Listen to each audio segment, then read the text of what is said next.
Looks to me like the same old way of sacking the coach when it was dressed up as something else. No, I don't think their culture's right at all. Whoever's running that football club has got no idea how to run a football club. This happens week in, week out. Have a look at that.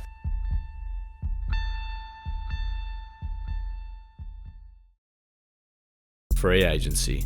The soul-shattering method of player movement bemoaned by supporters of old and a sports journalist day out.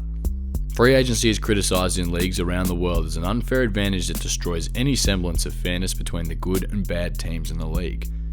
Although compared to the big American leagues, the AFL's geographical club culture and history lends itself to loyalty, nonetheless, free agency has seemingly been rolling out the red carpet for the AFL stars to move to big clubs on big money since 2012.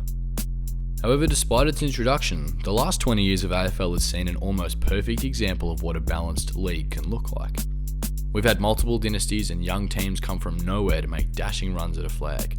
We've had drought-breaking fairy tales and we've had droughts that tragically still remain. But what is more impressive is the last 2 decades has seen almost every team in the league make it deep into September. The Gold Coast Suns aside, you could make the case that every single team has had a genuine chance to finish the year as a premier. This balance is supported in the numbers. Combining the latter results of the last 20 years, you can see that 2/3 of the league have come within, on average, 7th to 10th each year, indicating equal time at the top and bottom of the ladder, an extraordinary achievement on the back of the introduction of free agency. But there is one team, however, whose last 20 years have been anything but balanced and fair. From the 2001 season to the 2021 season, this team has finished with an average ladder position of 13th, and a measly 8 wins per year, which can only be described as the single biggest disappointment in the AFL across that time. And amazingly, they also happen to be one of the biggest clubs in the game. While there are many ways to measure success, ultimately an AFL club can and will be measured by its ability to achieve the ultimate prize, being the last team standing in September. And to put it nicely, some teams have done this more than others. Although weighted heavily by the early years of the league before the introduction of the national competition, the Big Six, Melbourne, Carlton, Collingwood, Richmond, Hawthorn and Essendon, have combined to win 85 of the 123 premierships the league has seen, only a touch under 70%, and in further representation of their dominance, those teams were also the runner-up 62% of the time across those years. Such is this dominance that fans of these teams justifiably have an appetite for success and are quick to criticise their club when they underperform. So that is why at the end of the 2021 season, it is the fans of the Carlton Football Club who are crying out for dramatic change to see their team return to where it once belonged. So, where did it all go wrong? Coming out of the millennium, Carlton is looking every bit the powerhouse club that their history would suggest they are. The legendary David Parkin returns to coach the club from 91 until 2000, and Carlton is a mainstay of the finals throughout most of this time. They win a flag in 87, and to this day a league best 16th premiership in 95, as well as coming runner-up in 93 and 99. But as on-field performances fall away quickly in 2002, the club wins the wooden spoon for the first time in its VFL-AFL history. And when it rains, it pours, and the club is hit by one of the biggest scandals in modern AFL history. It's revealed that Carlton has been systematically cheating the league salary cap during the early 2000s, making under-the-table payments to 4 players: Craig Bradley, Stephen Silvani, Stephen O'Reilly, and Fraser Brown. The breaches, which the AFL described as deliberate, elaborate, and sophisticated, results in hefty and never-before-seen sanctions, with the loss of draft picks and a fine of $930,000. For a club that had been much slower than others to embrace the AFL draft, instead relying on older players on the list, this was a killer blow. Moreover, after footing the bill to build a new grandstand at Princess Park, the club is already feeling the financial pinch, and the largest fine in AFL history at the time doesn't make this any easier. To top it all off, with the majority of clubs transitioning to play their games at the higher capacity central venues, this new grandstand would soon find itself vacant, as the Blues played their last home game at the venue in 2005. So, for the first time in a long time, Carlton suck. But as one of the biggest clubs in the country, they have a reputation to uphold. Instead of looking inwards at the clear failures of the club at a management level, they pull the oldest trick in the book and fire their coach. Wayne Britton's out, and fresh off success at North Melbourne, Dennis Pagan is in. Predictably, on-field performance does not improve, so the club that managed to avoid the wooden spoon for over 100 years would win 3 more in quick succession and finish in the bottom 2 5 times between 02 and 07. Carlton briefly climbs up the ladder for short trips to the finals in 09, 2010 and 2011, and is gifted a trip to the postseason in 2013 off the back of the Essendon drug scandal. But after beating a tragic Richmond in the first round, is soon on their way to Mad Monday again, and another long off-season. And that's it for the Blues. They don't even get close to sniffing the finals for the rest of the decade. And now, at the conclusion of the 2021 season, is the path to finals that much clearer than it was 10 years ago? So how does a team with such a decorated past become so mediocre? How does a team underperform so consistently? And how does a team let its fans down year after year? Mate, what's going on in the Blues? Carlton f***ing suck. Excuse my language. Mate. Let's start at the draft. In theory, with all this time at the wrong end of the ladder, shouldn't Carlton have a squad full of some of the most talented juniors money can buy? Since 2001, Carlton have drafted in the first round 17 times, with 13 of those coming in the highly touted top 10. Incredibly, this would have actually been 20 if they were not stripped with pick 1 and pick 2 in 2002 and pick 1 in 2003. Despite this, Carlton have had the honour 5 times to call out the first name off the board, which is more than any other team over this period, and even more than both expansion sides Gold Coast and GWS, whose draft concessions have been labelled as unfair and over the top. In 2003, the Blues took Andrew Walker at pick number 2. In 04, they took Jordan Russell at number 9. In 2005, they picked Mark Murphy at number 1 and Josh Kennedy at number 4. In 2006, they had the first pick again and took Bryce Gibbs. In 07, they took Matthew Cruiser at pick number 1. In 2008, they took Chris Yarran at pick number 6. In 09, they took Kane Lucas at pick number 12. In 2012, they picked Troy Manziel at number 11. In 2013, slipping, they picked Paddy Cripps up at pick 13. 2015, they had picks 1, 10 and 12 and picked up Jacob Wiedering, Harry Mackay and Charlie Curnow respectively. In 2016, they picked Sam Petrevski-Seton at number 6. In 2017, they picked Paddy Dow at number 3 and Lockie O'Brien at number 10. And most recently in 2018, they picked up Sam Walsh at number 1. On face value, each of these picks are fine. Selecting star players in the draft is statistically proven to be incredibly difficult unless you're the Western Bulldogs. And this list has its fair share of careers that were crippled by injury and unfortunate circumstance. But where there is smoke, there is usually fire. And the fact that across this entire period they were unable to translate so many high picks into sustained success is definitely cause for concern.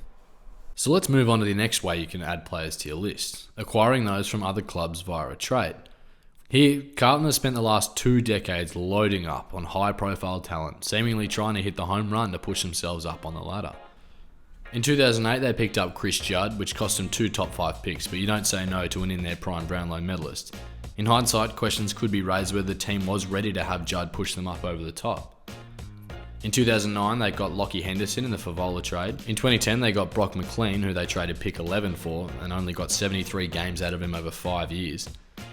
In 2014, they acquired Dale Thomas, Sam Doherty, and Andreas Everett. In 2015, they picked up Christian Jacks and Daniel Gorringe from the Gold Coast.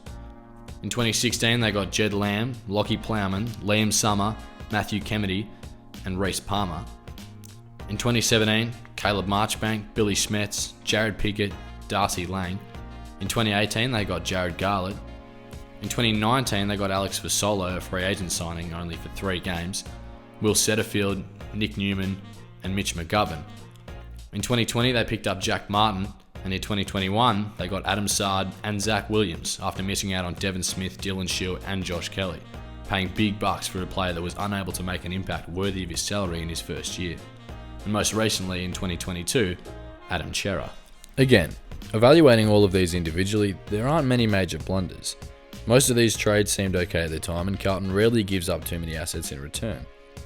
But given the sheer number of moves, it's damning that so few panned out where some teams have created success. Think Hawthorn's moves for Jack Gunston, Sean Burgoyne, Brian Lake, Ben McAvoy, Port Adelaide's move for Alir, the Bulldogs for Shane Biggs or Taylor Duray, Collingwood for Jack Crisp, or West Coast for Elliot Yeo, just to name a few. More significantly, the cost for recruiting these players goes past the assets given up. Every hour of coaching time, every second of on-field play, and every dollar paid to these players could be utilised on others. But in a desperate effort to please fans and rise quickly, high-profile additions have been consistently prioritised over what the league consensus value for these players is. The line constantly parroted was that Steven Silvani had the inside knowledge from his time at GWS. But really, why were GWS so happy to let all these players go? Surely if they were stars in the making, they wouldn't be so happy to let them walk out the door. And to top it all off, some of the most outstanding stalwarts of the Blues over the past decade have been the players that they didn't draft high. Pick 45 Cade Simpson patrolled and organised the Carlton backline for almost the entire 20 years. Andrew Carousel, who was drafted twice in the rookie draft, who was one of the better two-way taggers in the AFL in his 198 games. And rookie listed Ed Kerno, who has been the only consistent driving force in the Carlton midfield since he arrived. They say that hard work trumps talent when talent fails to work hard. Perhaps Carlton would have been better off with a few more Cades, Andrews and Eds, instead of just punching in the next top 10 pick which another club is looking to get rid of. But let's say again we give Carlton another pass on these transactions, despite their inability to develop players that clearly had boatloads of talent. The talented players that they did get, have they at least managed to keep right? This is where it gets pretty miserable. It all starts with 7-time club-leading goal kicker, 2-time Coleman medalist, 2-time All-Australian, premiership player Josh Kennedy. Famously shipped off to West Coast in the Chris Judd trade, Kennedy has arguably been the best forward of the 2010s and a key pillar of the Eagles' 2018 premiership. Speaking of goal kicking, what about letting go of 2 times club-leading goal kicker Eddie Betts, who would go on to his first of 4 All-Australian and 3 more club-leading goal kicker seasons at Adelaide. And if the Blues hadn't helped out the Crows enough, giving them the best small forward of the 2010s, the Blues handed them a player who would play 184 games for the club and lock down the ruck position for the decade in Sam Jacobs. With Cruiser's unfortunate health issues plaguing his career, the Blues have been begging for a ruckman of Sauce's calibre, and they let him slip away for nothing. The fiery cult club icon Mitch Robinson, whose toughness and honest approach to the game is credited with changing the fortunes and culture of the hapless Brisbane Lions, was also a throwaway, deemed no longer a part of the club's future.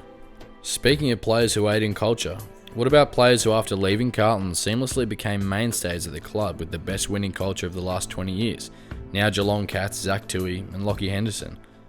Or how about Sean Greig, consistently on the edge of the Carlton best 22, but after a trade to Richmond, misses a total of 13 games in 8 years, and is a key pillar of the drought-breaking premiership.